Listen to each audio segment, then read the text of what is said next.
जय श्री कृष्ण दर्शकों। आज हम फाल्गुन मास के कृष्ण पक्ष की विजया एकादशी का महात्म्य जानेंगे। आप ध्यान से सुनिए। युधिष्ठिर ने पूछा, वासुदेव, फाल्गुन के कृष्ण पक्ष में किस नाम की एकादशी होती है? कृपा करके बताइए।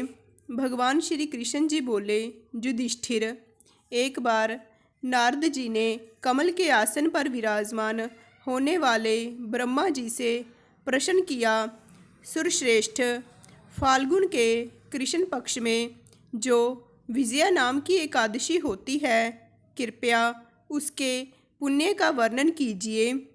ब्रह्मा जी ने कहा, नारद सुनो, मैं एक उत्तम कथा सुनाता हूँ जो पापों का अपहरण करने वाली है। यह व्रत बहुत ही प्राचीन, पवित्र और पापनाशक है।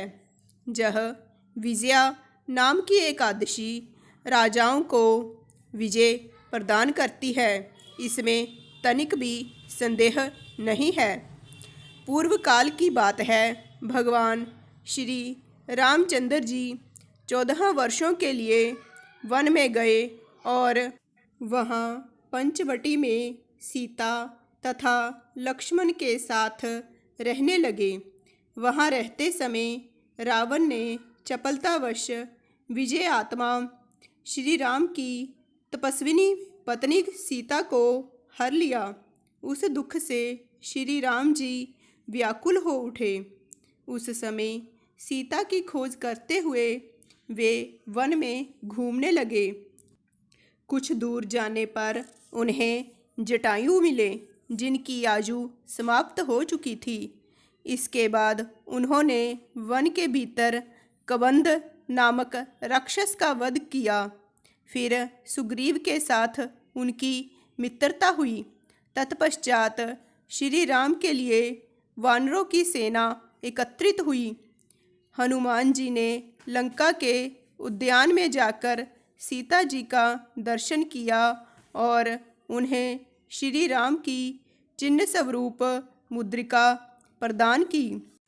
यह उन्होंने महान पुरुषार्थ का काम किया था। वहाँ से लौटकर वे श्री रामचंद्र जी से मिले और लंका का सारा समाचार उनसे निवेदन किया।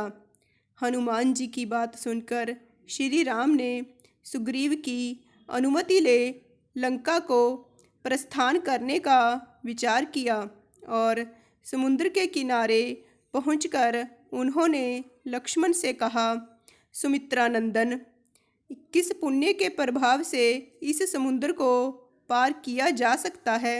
यह अत्यंत अगाध और भयंकर जल जंतुओं से भरा हुआ है। मुझे ऐसा कोई उपाय दिखाई नहीं देता जिससे इसको सुगमता से पार किया जा सके। लक्ष्मण बोले, महाराज, आप ही आदिदेव और पुराण पुरुषोत्तम हैं। आपसे क्या छिपा है? यहाँ द्वीप के भीतर बकदालभ्य नामक मुनि रहते हैं, जहाँ से आधे योजन की दूरी पर उनका आश्रम है। रघुनंदन, उन प्राचीन मुनीश्वर के पास जाकर उन्हीं से इसका उपाय पूछिए। लक्ष्मण की यह अत्यंत सुंदर बात सुनकर श्री रामचंद्र जी महामुनि बकदालभ्य से मिलने के लिए गए। वहाँ पहुंचकर उन्होंने मस्तक झुकाकर मुनि को प्रणाम किया।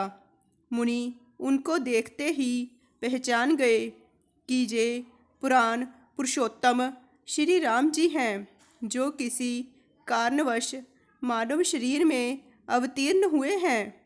उनके आने से महर्षि को बड़ी प्रसन्नता हुई। उन्होंने पूछा, श्री राम जी, आपका कैसे यहाँ आगमन हुआ? श्री राम बोले, ब्राह्मण, आपकी कृपा से राक्षसों सहित लंका को जीतने के लिए सेना के साथ समुद्र के किनारे आया हूँ। मुने, अब जिस प्रकार समुद्र पार किया जा सके वह उपाय बताइए। मुझ पर कृपा कीजिए। मुनि ने कहा, श्री राम, फाल्गुन के कृष्ण पक्ष में जो विजया नाम की एकादशी होती है, उसका व्रत करने से आपकी विजय होगी। निश्चय ही आप अपनी वानर सेना के साथ समुद्र को पार कर लेंगे। राजन, अब इस व्रत की फलदायक विधि सुनिए। दशमी का दिन आने पर एक कलश स्थापित करें। वह सोने, चांदी, तांबे अथवा मिट्टी का भी हो सकता है। उस कलश को जल से भरकर उसमें पल्लव डाल दें। उसके ऊपर भगवान नारायण के स्वर्णमयी विग्रह की स्थापना करें। फिर एकादशी के दिन प्रातःकाल स्नान करें। कलश को पुनः स्थिरतापूर्वक स्थापित करें। माला, चंदन, सुपारी तथा नारियल आदि के द्वारा विशेष रूप से उसका पूजन करें। कलश के ऊपर सप्तधान्य और जौ रखें। गंध, धूप, दीप और भांति भांति के नैवेद्य से पूजन करें। कलश के सामने बैठकर वह सारा दिन उत्तम कथा वार्ता आदि के द्वारा व्यतीत करें तथा रात में भी वहाँ जागरण करें। अखंड व्रत की सिद्धि के लिए घी का दीपक जलाएं। फिर द्वादशी के दिन सूर्य उदय होने पर उस कलश को किसी जलाशय के पास, नदी, झरने या पोखरे के तट पर ले जाकर स्थापित करें और उसकी विधिवत पूजा करके देव प्रतिमा सहित उस कलश को वेदवेत्ता ब्राह्मण के लिए दान कर दें। महाराज, कलश के साथ ही और भी बड़े बड़े दान देने चाहिए। श्री राम, आप अपने जूथपतियों के साथ इसी विधि से प्रयत्नपूर्वक विजय का व्रत कीजिए। इससे आपकी विजय होगी। ब्रह्मा जी कहते हैं, नारद, यह सुनकर श्री रामचंद्र जी ने मुनि के कथन अनुसार उस समय विजया एकादशी का व्रत किया। उस व्रत के करने से श्री रामचंद्र जी विजयी हुए। उन्होंने संग्राम में रावण को मारा, लंका पर विजय पाई और सीता जी को प्राप्त किया।